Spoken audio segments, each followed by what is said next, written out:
Hi, everyone. My name is Jackie Bender, and I'm a first-year MPP student at the Goldman School. Let's give everyone, first of all, a round of applause for this wonderful job they've done explaining reform. Really great. So if you haven't already, please, if you have a question, fill it out, pass it to someone. I think the people who are working have little yellow armbands. You can pass it to one of them, and they'll bring it up. So we have a lot of good ones to start with. Let's start with preventive care. We talked a little bit about it already, but can you tell us, the burning question in Congress is, does it save money? And probably is preventive will not care cost save effective? money. Can you elaborate about Yeah, what I'll add a little bit to that. The evidence is that much of what people think of as preventive care, as Helen has says, does not save money. Louise Russell's done the definitive work on this, but there is some kinds of prevention in which the early evidence suggests a 5-to-1 return. And there's what we were alluding to earlier tonight.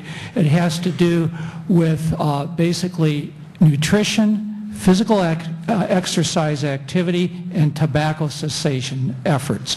Those three kinds of behaviors in the early interventions tend to pay off in short run as well.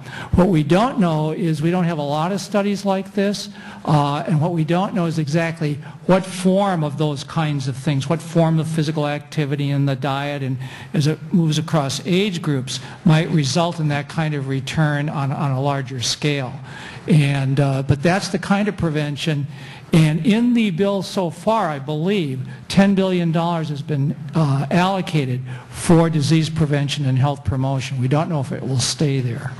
So I would just add to that. I agree that there are some types of prevention which will not save money.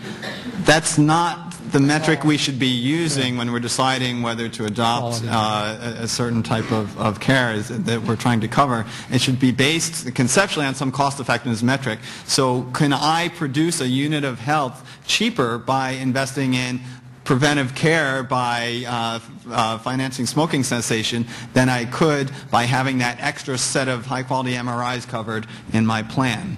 Right? So that's the question that you should be using is it cost-effective, not is it cost-saving. Right. And that's the thing that the Center for Comparative Effectiveness, that's the kinds of studies they would be doing, is to look at new things coming along against current and alternative interventions and treatments.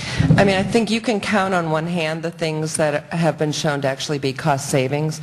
Smoking cessation for pregnant women, you get $3 return on every dollar you spend because you prevent low birth weight babies, which are hugely expensive. Smoking cessation for middle-aged men is also very cost saving because you almost immediately prevent myocardial infarctions in middle-aged men, which again are extremely expensive. And so, but there are some. The physical activity, especially physical activity in schools and community-based programs to encourage physical activity, have been found to be very effective. The area, unfortunately, where we know the least is nutrition and diet, and how to change that and how to help people lose weight over the long term. The evidence base is just not there. And we desperately need to make progress in that area to inform our decisions about reducing the obesity epidemic in this country and globally, actually, and getting people to eat more fresh fruits and vegetables.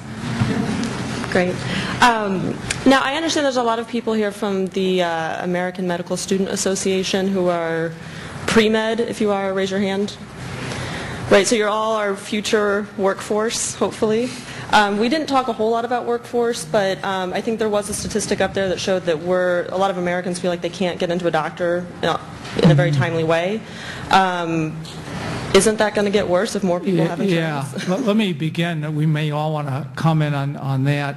It is likely to get worse in the short run. If we're going to insure more people, there's going to be more demand and so forth. And one of the things we haven't emphasized with that we need to bring out is the shortage of primary care physicians in this country. Those of you who raised your hand, I hope that you are able to go into primary care. We need to change some of the incentives to do that. The patient-centered medical home on the delivery side will help out in the longer run, but other things need to occur in terms of medical education. Let me put it in comparative perspective. Most countries, most industrialized countries in the developed world, have a ratio of primary care physicians to specialists of 50-50, roughly half to half. In the United States, it's 1/3, 2/3. 1/3 primary care, 2/3 specialists.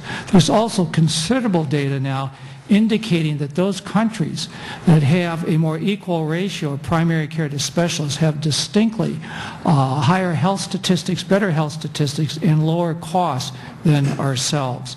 And that's been demonstrated in country after country. That's a very global kind of relationship. A lot needs to be looked at underneath that. So there's just absolutely no question that we need to change the composition of our healthcare workforce, not only in terms of physicians, but in nurse practitioners, physician assistants. We need to be humble. We can learn quite a bit from the developing world about the use of community health workers, village health workers in Africa and other places. In Mexico, the use of promotores that are community outreach workers and play the role of patient navigators and so on. And we're beginning to do more of that in California. And so I'm glad somebody raised that question.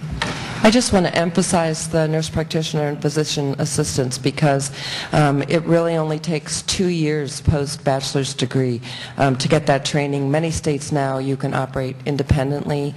Physicians, a lot of states have prescription writing privileges.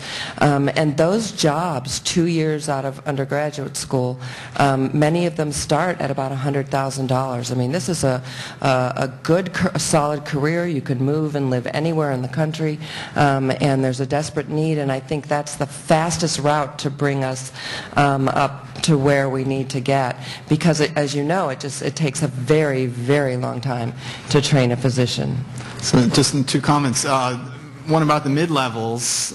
One of the real barriers to greater use of mid-levels, so nurse practitioners, et cetera, is state regulation. That states now regulate the use of these practitioners and what they're allowed to do. And this is a state-by-state fight, which no one's been very successful at because the medical associations have so much power in getting the mid-levels to have a greater ability to perform more types of care. The second comment, there's been emphasis on, as Steve said, getting the incentives right for having primary care versus specialists. So right now, specialists, in addition to having more of them, one of the reasons why we have more of them is they get paid multiples more relative to primary care docs in the U.S. than occurs in other countries. I would suggest that it's not just that the primary care docs have to have their pay increased. Frankly, when we make international comparisons, our specialists are getting paid too much. And no doctor wants to hear that, but they are. And the rates have been particularly going up since around 1980. We've been seeing really fast increases. It's gotten really out of whack. And it's not politically acceptable to talk about. It's not politically feasible to do anything about in the short run unless you do it indirectly. But that's got to change. It's the big elephant in the room, one of them at least.